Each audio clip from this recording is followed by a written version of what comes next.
So, Well, so those big ones, they are targeting major businesses, corporations, enterprises, and it's not just like you don't just have the Google team or the Amazon AWS team going out and doing BD. They have affiliates via the this marketplace program where they'll say like, oh, any company can be vetted and put onto the marketplace saying we sell Google services or we sell AWS services. We're using them ourselves and we can tie you in as another client to the amazing services that AWS has. Essentially, it's like an affiliate program, right? yeah, So they've set up this very, very meticulous and intricate system that boils down to just an affiliate program, what we would know in the Web3 space as an affiliate program. How are you doing that in order to attract enterprises the same way they are? Because again, we're thinking long term here. We're thinking hmm you clearly want to build something that's much bigger than just come and play Web3 games on your phone with our compute power. It's something much bigger. How are you planning on getting to that same level? 100%. Well, we're building very much the same infrastructure, right? I think companies all get to a point where you realize, okay, I can only build so big, or at least the rate that I can grow is linear, right? I understand how quickly I can grow. I know what my growth looks like. How can I start to bring the exponential back in, right?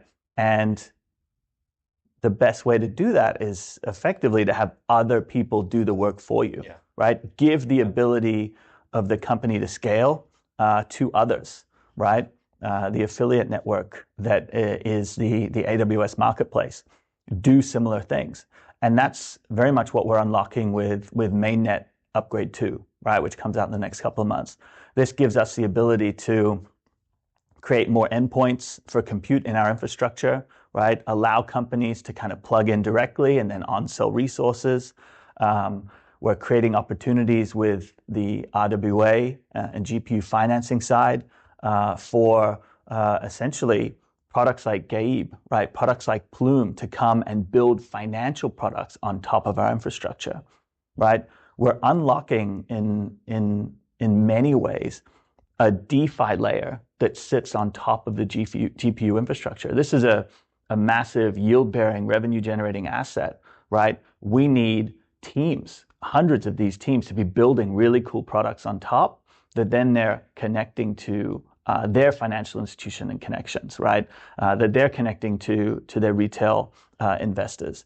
So Mainnet Upgrade 2 is very much about how do we take this really powerful, stable, and sophisticated thing that we've built, and how do we give others the ability to build on top of it and scale it? And that's a critical piece. Yeah. I mean, that's the core of the question, right? And Web3, if this industry has one strength, it's community building. Mm. Like everyone knows how to build a great community. If you have a successful project in the Web3 space, you do not have a weak community. Everyone is doing the cheerleading for you and selling your product for you in one way or another. That's something that Google Cloud, and Azure and AWS, they may struggle with because they're much bigger but much slower too. Mm. So, but once they get that flywheel spinning, like it's a huge flywheel. Think of like a global size flywheel. It takes a lot of energy to get it moving, but once it starts moving, you can't stop it. 100%. So, I mean, I guess like that's where Aether would like to be. Maybe not to be as cumbersome, but to be more agile. However, equally or nearly as big as that, right? Yeah, I mean that's the dream. I still remember Jensen, CEO of NVIDIA, Yeah. on one of his talks. He was asked about, how do you feel about the other GPU providers or other competitors to your infrastructure, right? And he said something like, they're not yet in the rearview mirror, right? He's like, I know they're coming, but they're not yet in the rearview mirror. And I almost feel like that's kind of where Aether sits from AWS and Google Cloud's perspective, right? These are the biggest companies in the world, right? The idea that we matter to them yet is somewhat ridiculous, I think. But we're coming, right? We're growing rapidly. I think we have a fantastic value proposition.